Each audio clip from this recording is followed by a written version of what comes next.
Ayan. So, huwag natin itapon ang ating lumang tinapay dahil mas maingay sa labas.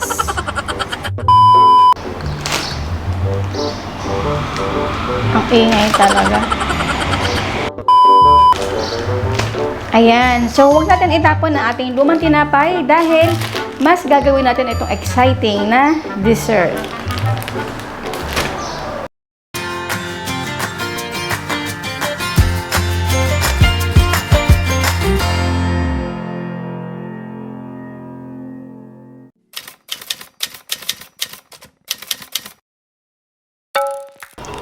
First, hihiwain mo muna natin ng maliliit ng tinapay.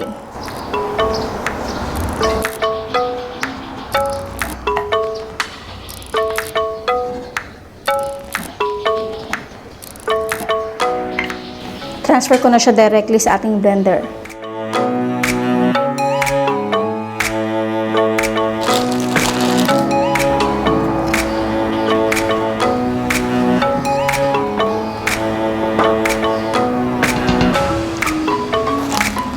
Kung maliit lang yung blender nyo, kahit idalawang set nyo na lang siya o idalawang batch. Ayan. So, ilagay na natin dito yung mga natira pa mga ingredients katulad ng cocoa powder at ng brown sugar. Kung wala naman tayo nito, pwede naman tayo gumamit ng white sugar. So, dito guys, gagamit ako dito ng chocolate milk. Kahit anong brand ay pwede naman. So, alam naman natin na medyo may pagkamatamis na ito. Kaya yung ingredients natin dito na sugar ay konti lang nilagay natin. So, kung gagamit naman kayo ng milk lang po pwede. Pero medyo taasan natin ng konti.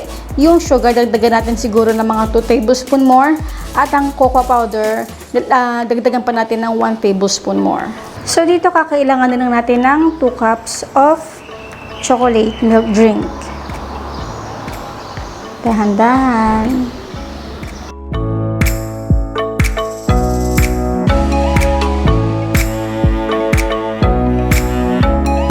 One cup and another 1 cup.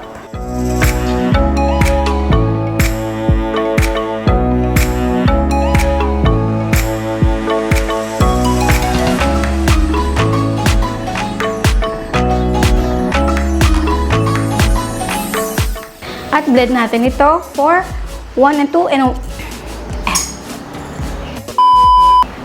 at i-blend natin ito for 1 to 1.5 minutes.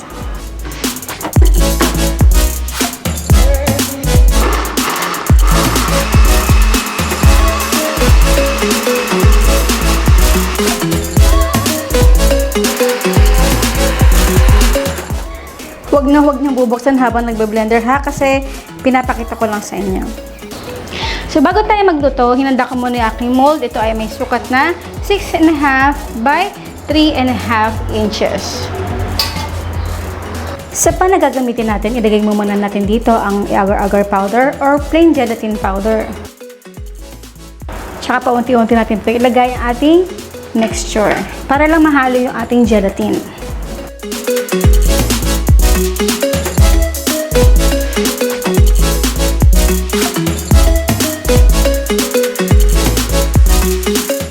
Ito papakuluan lang natin ng 1 beses. Meaning, kapag nakatingin natin ito kumukulo, patayin na natin ang apoy.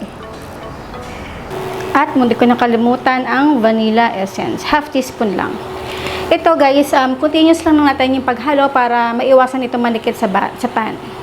Habang hinintay natin ito mapakulo, nga pala guys, sa mga food vloggers na gustong ma-boost or umangat ang inyong mga views, pwede nyo i-promote ang inyong mga video sa aking 2 FB groups.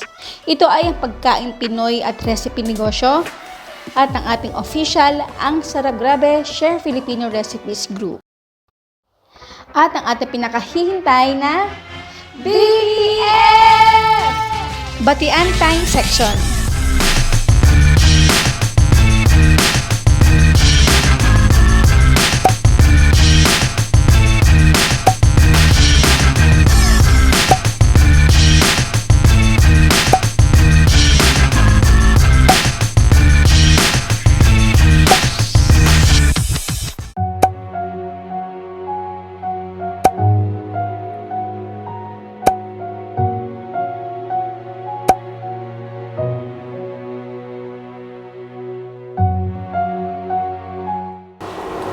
Yan. So, nakikita nyo na medyo namumuo na yung bottom ng pan ito. Hinaan lang natin yung apoy.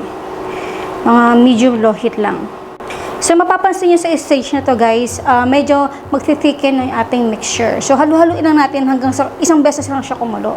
Tsaka natin patayin yung apoy. Ayan, so kumukulo na siya. Patayin na natin ang apoy.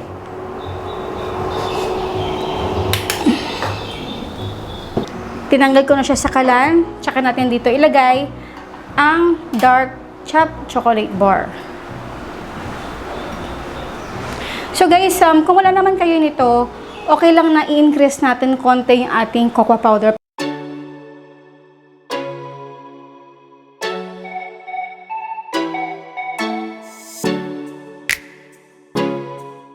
Yan, so parang nag-ala brownies na siya.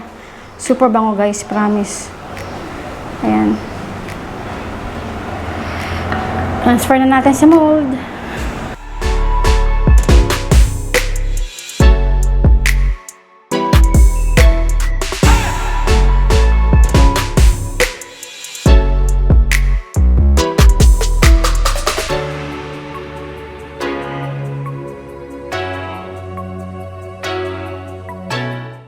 So ito guys, papalamigin mo muna natin in room temperature for 1 hour o hanggang sa lumamig lang siya ng bahagya. Tapos lagyan natin o takpan natin ng cling wrap para maiwasan na mag-dry yung ibabaw nito. So okay lang naman kahit wala kayong cling wrap.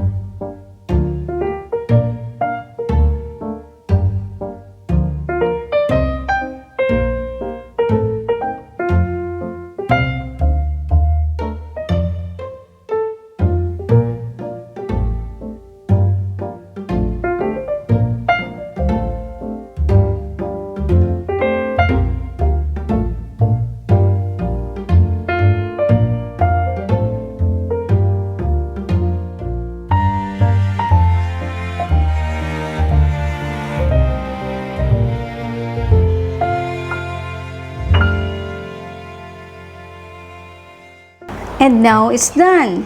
Our chocolate pudding brownies.